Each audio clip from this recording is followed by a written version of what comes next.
সরস্বতী পুজোর দিনটা কিভাবে কাটালাম সেটাই শেয়ার করব তোমাদের সাথে আমার এই ছোট্ট ব্লগের মাধ্যমে। তো চলো বেশি না বকে আজকের ব্লগটা শুরু করা যাক।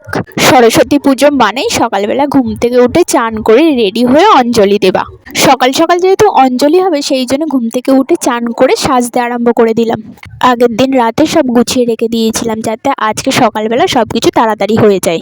তো সাজা গোজা হয়ে গেলে বাড়ির সামনে যেহেতু পুজো হচ্ছে ওখানে চলে গেলাম।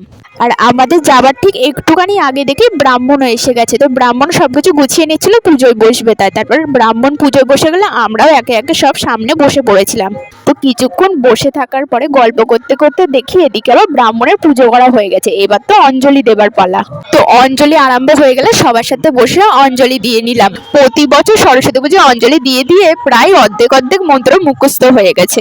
যাই হোক অঞ্জলি দেওয়া শেষ হয়ে গেলে এদিকে দেখি আবার আরতি আরম্ভ হয়ে গেল। তারপর আরতির তাপ নিয়ে আমি আর মেজদি দুজনে মিলে বেরিয়ে পড়লাম বাবার মন্দিরে যাওয়ার জন্য। আমার মেজদি তো প্রতিদিনে বাবার মন্দিরে আমার আগে যায়, কিন্তু আজ যেহেতু দুজনে মিলে অঞ্জলি দিয়েছি তো সেই জন্য আমি আর মেজদি অঞ্জলি দেওয়ার পরে দুজনে বললাম যে চল তাহলে আজকে একসাথে যাওয়া যাক। আর আমার মা তো সকাল সকাল চান করে বাড়ির পুজো দিয়ে এদিকে অঞ্জলি দেওয়ারও আগে বাবার মন্দির থেকে ঘুরে এসে গেছিল। বাবার মন্দিরে যাওয়ার পথে ক্লাবের সরস্বতী মাতার সাথেও একটু দেখা করে নিলাম। আর ওখানে দেখি এখনো গোছাচ্ছে, ব্রাহ্মণ আসেনি, রাজকুমার গোছাচ্ছিল। তো ক্লাবের ওখান থেকে সোজা চলে গেছিলাম বাবার মন্দিরে। বাবার মন্দিরে গিয়ে বাবার মাথায় জল ঢেলে মেজদি আমান্য করেছিল। মেজদি মন্দিরে সেবা লাগিয়েছিল আর আমি অশ্বত্থতলায় গিয়ে সেবা লাগিয়েছিলাম। তো মন্দির থেকে বাড়িতে আসার পরে না খাওয়া দাওয়া করেই চলে গেছিলাম মাঠে একটু সর্ষে খেতে, ফটো তুলবো, ভিডিও করবো তাই। তো মাঠে গিয়ে ফটো ভিডিও তোলার জন্য প্রচুর লাফালাফি ঝাপাঝাপি করেছি। সকাল থেকে যেহেতু খাওয়া ছিল না আর অনেকটা টাইম টানা রোদের মধ্যে ছিলাম, এতে আমার শরীরটা পুরো খারাপ হয়ে গেছিল। সেই জন্য মাঠের থেকে তাড়াতাড়ি করে বাড়িতে এসে চোখে মুখে জল দিয়ে পাখার তলায় কিছুক্ষণ বসেছিলাম।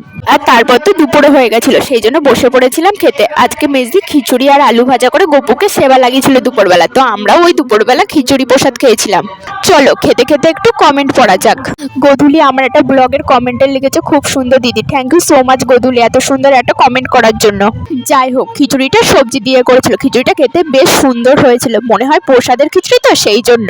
যাই হোক দুপুরবেলা খাওয়া দাওয়া হয়ে গেলে বিকালে ঠিক একটু আগে আমি আর মেজদি দুজনে মিলে দিদার গপুকে দিদাদের বাড়িতে দিতে গেছিলাম। আসলে দিদা দুদিন ধরে বলছে আমার গোপালটাকে দিয়ে যেত। মেজদি বলে সরস্বতী পুজোর দিন একেবারে খিচুড়ি ভোগ লাগিয়ে তারপর তোমাদের গোপালটাকে দিয়ে যাব।